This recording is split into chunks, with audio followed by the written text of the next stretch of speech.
네, 근로자들의 노후 생활이 달려있는 퇴직연금의 실물 이전이 오늘부터 시작됐습니다. 네, 400조 원 규모의 대규모 시장인 만큼 지키려는 은행, 그리고 이걸 뺏으려는 증권사 간의 치열한 경쟁이 예상되는데요. 어제는 증권사들의 전략을 들어봤죠. 은행권에서는 어떤 전략으로 퇴직연금 고객을 지켜낼지 이기택 KB국민은행 연금사업본부 부장 모시고 자세한 얘기 들어보겠습니다. 부장님 어서 오십시오. 네, 안녕하십니까.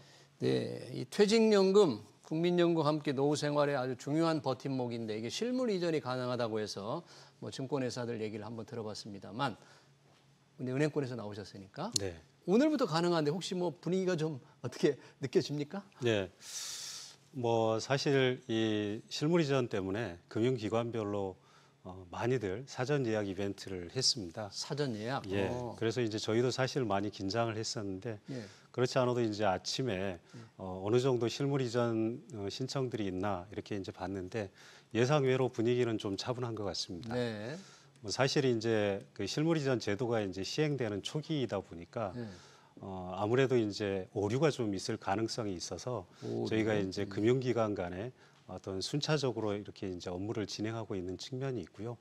또 감독 당국에서도 초기에 너무 많은 실물 이전 물량이 이렇게 그 집중되는 부분을 좀 예방하는 게 필요하겠다라는 좀 지도도 있었습니다. 네. 이제 그런 것들 때문에 이제 저희가 당분간은 좀 실물 이전이 좀 이런 차분한 분위기일 것 같은데 한 11월 중순 정도 되면 어느 정도 이제 이런 부분들이 좀 정리가 되면 금융기관 간에 상당한 이제 실물 이전 시행이 있지 않을까 이렇게 좀 예상하고 있습니다. 아마 이 퇴직연금을 가입하신 분들 실물 이전을 하고 싶은 분들이 있을 텐데 그래도 조사를 해봐야 되잖아요. 내가 옮길 수 있는 금융회사가 어디가 있나, 그곳이 내 거를 다 받아줄 수 있나 이런 걸 좀 따져봐야 되니까 조금 시간을 가지고 이제 연구를 할 것 같아요. 뭐 이제 은행이나 증권사가 어디가 좋을까, 장점은 뭐고 단점은 뭔가 이렇게 따져볼 텐데 지금 퇴직연금 전체 규모는 어떻게 파악하고 계십니까? 예, 퇴직연금 제도가 시행된 게 2005년 12월입니다. 벌써 한 20년 가까이 됐는데요.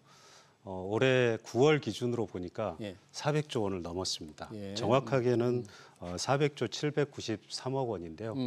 은행권이 약 210조 원으로 53% 정도를 차지하고 있고요. 예. 증권사가 97조 원, 그래서 한 24% 정도 점유하고 있고 보험사가 약 93조 원으로 23% 정도 시장 점유하고 있다 이렇게 이제 봐주시면 될 것 같습니다. 은행이 이제 절반이 넘는데 요즘 실물 이전 앞두고 증권회사들은 뭐 증권회사가 수익률이 높다 이런 주장을 지금 하고 있어요. 은행의 수익률이 조금 낮다고 이렇게 하는데 혹시 뭐 그렇게 인정을 하십니까? 은행권 이렇게 수익률이 낮아요? 네. 요거는 좀 저희가 배경을 좀 설명하는 네. 게 좀 필요할 것 같다는 생각이 듭니다. 이제 미국이나 호주 같은 경우에 이제 퇴직연금 선진국이라고 하는데 네. 미국이나 호주 같은 경우에는 이제 디폴트 옵션 제도를 시행한 지가 오래됐습니다. 디폴트 옵션이라는 게 뭔가요? 디폴트 옵션 제도라고 하는 것은 이제 고객들이 이제 요즘 이제 많은 고객들이 이제 상품 운영을 어떻게 할지 이제 걱정이 많지 않습니까? 그래요. 네. 그러다 보니까 이제 그런 것들을 이제 퇴직연금 사업자가 본인이 이제 운영하고 있는 대표적인 상품들 중에 이걸 포트폴리오 상품화해서 고객들한테 제시한 그런 이제 상품 형태라고 보시면 될 것 같습니다. 네. 그래서 이제 기본적으로 디폴트 옵션 제도는 상품이 자산 배분이 되어 있는 형태다 이렇게 이제 보시면 될 것 같고요. 그러네요. 그래서 이제 이런 호주나 미국과 같은 경우에는 디폴트 옵션 제도를 통해서 연금 자산을 이렇게 이제 늘린 이런 이제 경험이 많은 이런 편이고요. 이제 반면에 이제 국내의 경우에는 이제 디폴트 옵션 제도가 시행된 게 이제 불과 2년에 불과합니다. 그러다 보니까 이제 자산 배분이나 투자 이런 것들을 통해서 어떤 긍정적인 어떤 자산을 늘린 이런 이제 경험치가 상대적으로 좀 부족한 게 사실이고요.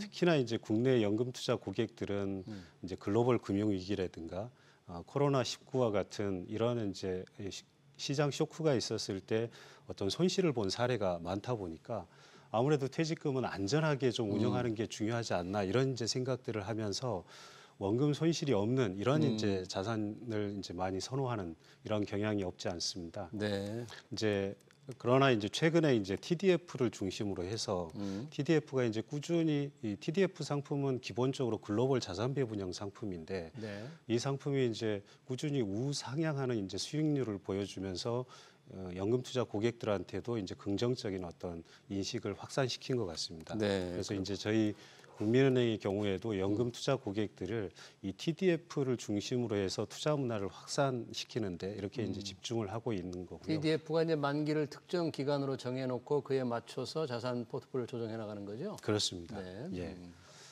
그래서 이제 이런 부분들이 많이 확산이 되면서 최근에 이제 저희가 3분기 기준으로 네. 개인형 IRP 수익률을 보니까 네. 14.61%로 은행권 1위를 달성을 했습니다. 올 들어서. 네, 그렇습니다. 네. 예. 그런데 이걸 저희가 이제 증권사하고 견주어서 봐도 저희가 수익률이 우수하다고 판단을 하는데요. 네. 이제 미래에셋 증권의 경우에는 3분기 기준으로 수익률이 13.68%, 그리고 이제 한국투자증권의 경우에는 12% 정도입니다. 그래서 제가 앵커님께서 말씀하신 은행권의 어떤 수익률이 저조한 거 아니냐, 네. 이거는 좀 오해라고 보셔야 될 것 같습니다. 아, 그래요? 수익률이 결코 낮지 않다. 지금 비교한 건 개인형 IRP네요. 네, 그렇습니다. 그렇죠? 개인형 IRP의 원리금 비보장 상품 수익률이라고 보시면 아, 됩니다. 개인형 IRP 전체가 아니라 네. 원리금이 보장되지 않은 상품의 수익률을 지금 비교를 하신 거네요. 네, 그렇습니다. 자, 그러면 그렇게 이제 실적은 그렇게 나왔지만 전반적으로 증권회사들은 자신들이 실적 배당형 이렇게 원리금 비보장형 상품에 훨씬 주력을 해서 수익률을 높일 수 있다 이렇게 이제 주장을 하고 있거든요. 근데 은행권 뭐 전체로 봤을 때 은행권은 좀 지킨다, 증권회사는 뺏는다 이런 지금 경쟁 같은데 은행권 전체로 조금 증권회사들에 비해서 우리 은행권이 괜찮다. 이렇게 좀 좋은 측면이 있다. 이걸 내세우는 건 어떤 게 있을까요? 예, 이제 그런 어떤 인식이 생기게 된 건 ETF가 이제 퇴직연금의 이제 투자 상품으로 들어온 이유라고 이렇게 보시면 되고요. 예. ETF에 대한 어떤 투자가 최근에 이제 고객들이 상당히 이제 많아지면서 그런 부분들 때문에 이제 그런 인식이 좀 확산된 게 아닌가라는 생각이 듭니다. 예. 사실 ETF 같은 경우에는 보시면 꼭 그 증권사가 수익률이 좋은 거다 이렇게 좀 대부분 이제 생각을 하는데 그렇지 않는 게 저희가 증권사가 높지 않아요? 네, 그렇습니다. 저희는 이제 TDF 중심의 공모펀드로 이렇게 이제 고객들의 수익률 전략을 이렇게 이제 그 집중을 하고 있는데 ETF하고 공모펀드의 최근 3년간의 수익률을 저희가 비교 분석을 해봤습니다. 예. 그랬을 때 ETF가 공모펀드에 비해서 마이너스 7% 정도 수익률이 열이한 것으로 이렇게 나타나고 있습니다. ETF가 최근 3년간 ETF 수익률이 그렇습니다. 최근 3년 기준으로 공모펀드 대비 그래요? 네, 그렇습니다. 또 은행은 이제 뭐 이런 어떤 수익률을 올리기 위해서 여러 가지 좀 고민을 하고 있습니다. 예. 예, 뭐 실물 이전 대비해서 우선은 이제 실물 이전이 수관 기관하고 이관 기관, 그러니까 이관 기관에서 수관을 하려고 하면 동일한 상품이 저희한테 라인업 되어 있어야 됩니다. 자기가 투자하는 게 옮기고자 하는 곳에 똑같이 있어야 된다 이거죠. 그렇습니다. 네. 그래야지 이 실물을 그대로 이제 이전할 수 있는 이런 이제 구조가 되기 때문에 그래서 이제 수관 기관 입장에서는 이관 기관에 있을 이제 적립금이 많은 이런 상품들을 대폭 이제 확대하는 게 중요하다 이렇게 보고요. 예. 그래서 저희가 최근에 이제 실적 배당형 상품하고 원리금 보장 상품의 라인업을 대폭 강화했습니다. 네. 그다음에 두 번째는 이제 아무래도 이제 그 직장인들이다 보니까 이제 바쁘게 이렇게 이제 움직이면서 아무래도 이제 퇴직연금에 관련해서 이제 투자에 대한 고민을 하기가 쉽지 않은데 예. 그런 부분들을 저희가 비대면을 통해서 적극적으로 이렇게 이제 상품을 제공할 수 있도록 이런 정보 제공 기능을 강화했고요. 예. 또 하나는 이제 정기적으로 이제 수익률을 안내하고 저희는 이제 시그니처 리포트라고 하는 것을 고객들한테 제공을 함으로써 고객들의 궁금증을 지속적으로 좀 해소할 수 있도록 그렇게 이제 유도하고 있다 이렇게 봐주시면 될 것 같습니다. 네. 이 연금 퇴직연금에서 많이 하는 ETF 같은 상품을 보니까 종류로만 보면 증권사가 최대 뭐 700개까지 투자가 가능하다. 네. 반면에 은행권은 200개가 채 안 된다. 뭐 이런 얘기인데 은행들은 왜 이렇게 다양성이 조금 부족할까요?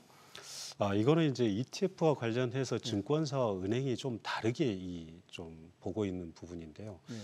증권사는 ETF를 하나의 주식 거래로 보고 있습니다. 네. 그러니까 이제 ETF가 상장되는 즉시 별도의 어떤 상품 라인업을 거치지 않고 ETF를 거래할 수 있도록 이렇게 이제 하고 있는 것이고요. 예.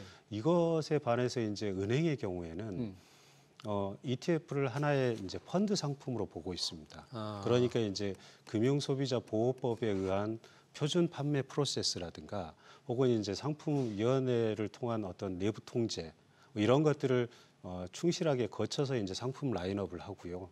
또 하나는 이제 이것과 관련된 사후 관리도 상당히 이제 중요하게 생각을 하고 있기 때문에 그런 부분들을 이제 처리를 하다 보면 아무래도 증권사는 바로 이제 모든 상품을 다 거래할 수 있음에 반해서 은행은 상대적으로 이제 상품 라인업 수가 증권사에 비해서 적다 이렇게 봐주시면 될 것 같은데요. 네. 저희가 좀 하나 좀 봐주셔야 될 부분은 과연 이 ETF 상품이 많다고 해서 꼭 고객 수익률이 높냐? 그렇지는 않다는 겁니다. 수가 많다고 수익이 높은 건 아니다. 그렇습니다. 네. 그걸 이제 저희가 아까 개인형 IRP 3분기 수익률로 좀 말씀을 드린 것이기도 한데요. 예.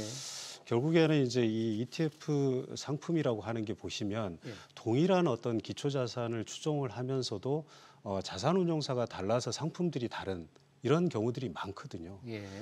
이렇게 이제 이러다 보니까 이제 상품의 가지수만 많고 이런 경우에 이제 고객들은 어떤 상품을 내가 선택을 해야 될지에 대한 고민이 더 깊어지는 것인데요. 저희 국민은행은 이런 어떤 일반적인 연금 투자 고객들의 어떤 성향이나 이런 것들을 보건데 네. 저희가 이런 어떤 우량한 그러니까 이제 리스크 대비해서 우수한 어떤 실적을 보여주는 이런 어떤 ETF 상품을 중심으로 해서 상품위원회에서 충분히 정량 정성 평가를 통해서 라인업을 제공을 하고 있다. 그래서 이제 이런 ETF들을 고객분들께서 믿고 이렇게 이제 거래하시면 될 것 같은 이런 이제 상품으로 우선 제공하고 있다고 보시면 될 것 같습니다. 이 퇴직연금 이제 은행, 증권, 보험사 간의 경쟁이 치열할 텐데 실제 이 실물 이전이 되면 돈이 많이 움직일까 금융사 간에 아니면 뭐 좀 제한적일까 여러 가지가 있는데 일단 보험사에서는 움직이기가 좀 쉽지 않죠. 보험 계약 때문에. 그렇습니다. 계약으로 맺어져 있으니까요. 그렇습니다. 그리고 아까 말씀하신 디폴트 옵션, 이 사전 지정 운영제로 돼 있는 것도 못 움직인다면서요. 네, 그렇습니다. 그럼 디폴트 옵션에 대한 금액이 좀 적지 않을 텐데 얼마나 될까요? 예, 저희 은행에 지금 현재 디폴트 옵션 잔액은 약 7조 원 정도 되고 있습니다. 그럼 몇 퍼센트 정도 되는 거예요, 그게? 저희가 이제 그 전체 자산이 45조 원 정도 되니까요. 디폴트 옵션은 사실은 DCIRP 고객에게만 이제 해당이 된다. 그러면 어떤 분들이 디폴트 옵션을 한 분들은 옮기고 싶어도 못 옮긴다. 그렇습니다. 그래서 이제 사실은 뭐 디폴트 옵션이어서 옮기고 싶어도 못 옮기는 게 중요한 게 아니라 얼마나 우량의 상품으로 포트폴리오를 짜는 디폴트 옵션을 퇴직연금 사업자가 보유하고 있느냐 이게 이제 훨씬 더 중요한 이슈겠죠. 네. 그럼에도 불구하고 만약에 그 어떤 수익률에 불만이 있다라고 하면 고객분들은 그거를 해지하고서라도 가고 싶어 하게 해지하면 되니까요. 현금화해서 옮기면 되니까 그대로 그렇습니다. 갈 수는 없고요. 그렇습니다. 자, 이 노후 자산 관리가 워낙에 중요하니까 아까 말한 대로 어떤 포트폴리오, 어떤 자산의 조합이 중요하자 이런 건데요. 좀 누구나 다 궁금해하고 누구나 좋은 방법을 찾고 싶은 노후 자산 관리 좀 똑똑하게 할 수 있는 방법. 네. 전반적으로 보편적인 원칙이랄까 그런 걸 좀 설명해 줄 수 있나요? 네. 은퇴 이후의 자산의 가장 중요한 것은 현금 흐름을 지속적으로 발생시킬 수 있는 그런 자산이 가장 중요한 원칙이라고 하겠습니다. 현금 흐름을 지속적으로 발생시켜야 된다. 네. 그 대표적인 게 이제 연금 자산인 것입니다. 네. 자, 그리고 연금 자산은 또 출구를 다양화해야 할 필요가 있습니다. 출구를 다양화해야 된다. 네. 그래서 이제 저희가 3층 보장이라고 하는 것을 이제 중요하게 생각을 하고 3층 보장을 통해서 연금 출구를 다양화할 수 있는 어떤 연금 설계가 중요하다 이렇게 보고 있습니다. 네. 그래서 이제 국민연금 기초 위에 퇴직연금과 개인연금을 단단하게 보강할 필요가 있다. 네. 그리고 이제 그 기초 위에서 은퇴 이후에는 그동안 쌓아놓았던 그 연금 자산을 어떻게 효율적으로 인출할 것이냐 이게 이제 중요하다고 보고 있고요. 네. 은퇴 이후에는 사실은 소득이 없는 상황이기 때문에 투자할 때 있어서 안정적인 투자가 좀 중요하다고 보여집니다. 소득이 없기 때문에 안정적인 투자가 중요하다. 그렇습니다. 왜냐하면 그것을 복구할 수 있는 시간이 없기 때문이죠. 그래서 이제 그런 부분들이 상당히 중요할 것 같고요.